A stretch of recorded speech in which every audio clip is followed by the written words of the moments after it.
মায়ের কোনো রকম কোনো অনুমতি ছাড়াই এবার অগ্নি সাক্ষী করে 7 পাক ঘুরে এবার কুসুমকে নিজের স্ত্রী হিসেবে স্বীকৃতি দিল সিঁদুর পরিয়ে আয়ুষ। হ্যাঁ বন্ধুরা, ভিডিওটা লাইক দিয়ে দেখতে থাকুন। যে মুহূর্তে কিনা আয়ুষের এই সিদ্ধান্ত শুনে ঈশান নড়ে চড়ে বসে এবং ঈশান বলতে থাকে যে ভাইদা তুই কী সব কথা বলছিস, তুই একবারও ভেবে দেখেছিস এটা যদি মা কোনোভাবে জানতে পারে তাহলে আর আমাদেরকে রক্ষে দেবে না? কারণ মা তো কোনোভাবেই আমাদের পক্ষে ছিল না যখন কিনা আমরা বলেছিলাম যে আমরা এই গ্রামে কুসুমের বিয়ের নেমন্তন্ন রক্ষার খাতিরে আসবো, তাহার সত্ত্বেও তুই এই কথাটা কী করে বলছিস বলতো। অন্যদিকে কুসুম বলতে থাকে যে না আয়ুষবাবু, আমি কোনো মতেই চাই না যে আমার ও বাড়িতে বউ হয়ে যাওয়ার কারণে আপনার বাড়িতে কোনো রকম কোনো অশান্তির সৃষ্টি হোক, কারণ এতে করে যে দেবীমা কতটা কষ্ট পাবে যে আপনি তার বিরুদ্ধে চলে গিয়েছেন সেটা আমি খুব ভালো করে জানি। তাই তাকে কষ্ট দিয়ে আমি কোনো মতেই নিজের মান সম্মান রক্ষা করতে চাই না।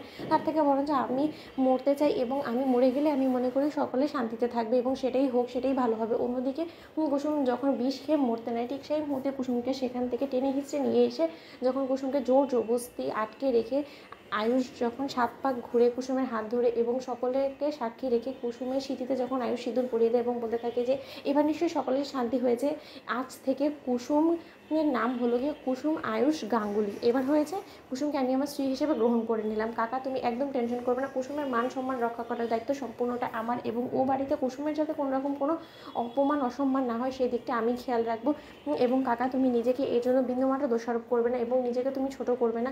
আমি জানি যে আমার কুসুমকে নিয়ে ও বাড়িতে যাওয়া মাত্র অনেক অশান্তির সৃষ্টি হবে, কিন্তু তার সত্ত্বেও তুমি কোনো মতে দুর্বল হয়ে পড়বে না কাকা। অন্যদিকে যখন ঈশান বলতে থাকে যে এই খবরটা না জানি কখন ছড়িয়ে পড়ে মিডিয়া পাড়ায়, তখন যে কী হবে কেচ্ছা কেলেঙ্কারি সেটাই আমি বুঝে পাচ্ছি না। অন্যদিকে যখন গোটা নিউজ মিডিয়া পাড়া থেকে শুরু করে আয়ুষ্মান গাঙ্গুলির কাজের মেয়েকে পালিয়ে নিয়ে বিয়ে করার এই খবরটা যখন নেট দুনিয়া ভাইরাল হয়ে যায় ঠিক সেই মুহূর্তেই হঠাৎ করেই দেবলীনা এই খবরটা পাওয়া মাত্রই ইন্দ্রাণীর কাছে ছুটতে ছুটতে এসে বলতে থাকে আন্টি এসব আমি কী দেখছি, তোমার ছেলে সেই গ্রামে গিয়ে নাকি কুসুম নামক ওই কাজের মেয়েটাকে বিয়ে করে যায়, এটা কি সত্য আন্টি? এটা যদি সত্য হয়ে থাকে তাহলে তুমি ভাবতে পারছো গাঙ্গুলি পরিবারে তো এবার সকলে ছি থুতু ফেলা শুরু করে দিবে এবং তার থেকেও বড় কথা এক্ষুনি প্রেস মিডিয়ারা এসে বাড়ির বাইরে ঘিরে ফেলবে, তখন তুমি কী করবে বলো তো? অন্যদিকে ইন্দ্রাণী বলতে থাকে যে অসম্ভব, এটা কোনোভাবে হতে পারে না, আমার আয়ুষ কোনোভাবে এতটা অবাধ্য হতে পারে না, এটা ঈশান হলেও আমি বিশ্বাস করতাম, কিন্তু আমার আয়ুষ আমার বিরুদ্ধে গিয়ে আমার কোনো রকম কোনো পারমিশন ছাড়া এই মেয়েটাকে বিয়ে করে ফেলবে, এরকম একটা জীবনের এত বড় সিদ্ধান্ত আমাকে ছাড়া ও কোনোভাবেই নিতে পারে না, আমি এটা বিশ্বাস করি না। আমি এক্ষুনি আয়ুষকে ফোন করছি। অন্যদিকে আয়ুষকে ফোন করার সত্ত্বেও আয়ুষ কোনো রকম কোনো ফোন না রিসিভ করার ফলে